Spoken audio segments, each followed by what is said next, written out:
Jenny B. Jones and her big fat mouth. Chapter 7. Jobs and Jobs. When I got off the bus, I jumped to room 9. That's because I wanted job day to start very quick. Only first we have to take attentions, and then we have to say a flag against the flag of the United States of America and to the republic to which it stands. In fact, I don't know what that dumb story is even talking about. Then finally, Mrs. clapped her loud hands together, and guess what? Job day started, that's what. Boys and girls, you all look wonderful in your office, Mrs. said. I can't wait to learn what all of you wanted to be when you grow up. Who would like to go first? I would, I yelled out. Only then my best friend Lucia raised her hand very polite, and she got to go first. Lucia looked the most beautifully I ever seen her. She was wearing a new dress that her Nana bought for her. It was the color of pink velvet, and she had on shiny pink shoes and socks with bows and lace on them. Lucia's Nana is loaded, I think. Lucia went to the front of the room. She reached into a little bag and pulled out a sparkling crown with jewels on it. Then all of the room 9 said, "Ooh, it's fat for not the boys. When I grow up, I'm going to marry a prince," she said. "And I'll be a princess, and my name will be a Princess Lucia." Then she put the sparkling crown on her head, and she looked like a fairy-tale guy. Mrs. smiled. "That's a lovely thought, Lucia," she said. "I know," said Lucia. "My Nana says if you marry Prince, you're set for life." After that, Lucia said her dress cost $85, and her shoes cost $45, and her lacy socks cost $60.50 plus tax. The missus told Lucia to sit down. Ricardo went next. He was wearing a long yellow hat. It was the kind of hat you can bang on. "This is called a hard hat," he said. "You have to wear it when you're breathing here on buildings, or else nobody might drop a hammer way up high, and it could hit on your head and kill you." Mrs. smiled. "So you're inside of contention, right, Ricardo?" she asked. But Ricardo just kept on talking about our stuff that could fall on your head and kill you, like a paint can and an electric drill and a lunchbox. The missus said, "Sit down to him too." That's when William raised his hand, only he was being very bashful, and he wouldn't get to the front of the room. "You don't have to be nervous, William," said Mrs. Just tell us what you want to be when you grow up." William covered his face with his hand. "Super William," he said very quiet. Then he got out of his seat, and he jumped way high in the air. Only his cape got tangled on his chair, and he crashed into the table.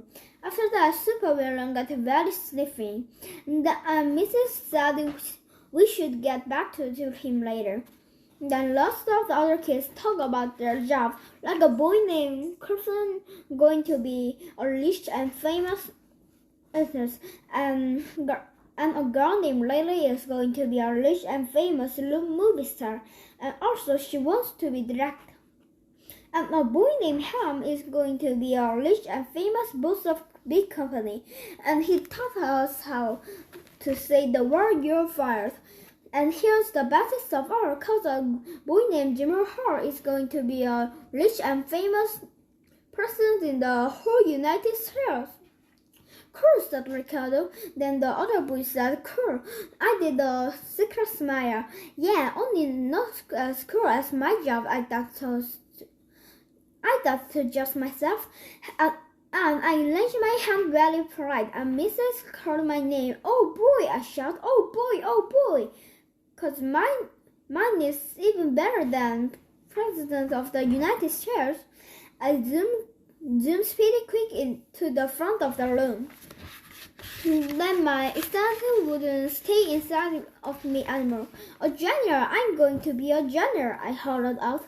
After that, I jingled my jangly keys and waved my paintbrush in the air, and I clapped and clapped, only to beg for me, 'cause nobody clapped back. And here's nothing even worse.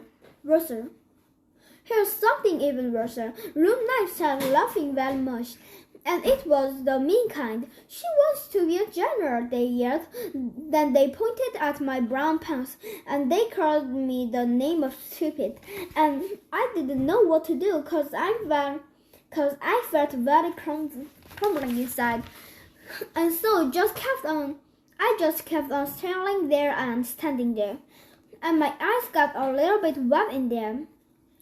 And my nose started running very much. That's how I cover my face up. They're not having cutlery for me, I said to myself. Only just then, Mrs. clapped her angry hands together, and she screwed room 9 a little lot. Ginny B is right, she said. Being a janitor is a very important job. You have to be hardworking and reliable, very trustworthy. I picked through my fingers at her. Yeah, and don't forget the part where you have to save people from danger, I said. You have then that Jim I hated laughed right out loud. Janitor don't save people from danger, you gooey bird, he said. I stamped my foot at him. Yes, they do too, because one time I was eating a dangerous lifesaver, and Janitor made me spit it out. And also, he brought his flashlight to room 9, and he saved William from the dangerous dental floss. Then I held up my jingling keys, and see these things? Keys were what Janitor unlocked the bathroom door with, or else he couldn't get even to the toilet. Then I showed him my paintbrush. And Janitor pants later counts too, I said. And painting is the funniest thing I love. Then Jim did a mean smile. Yeah, we're too bad for you, but you're a girl. But janitor trolls have to be boys, so there. And Lana to his table. No, they do not, you stupid hat, Jim, I said. Girls can be anything boys can be. Let Mrs. Right. Cause I sound semi-straight and also in opera. Mrs. smiled. Then my best friend's Grace started to clap. And guess what? All of the other girls in room 9 clapped too. The end. 안녕히 계세요.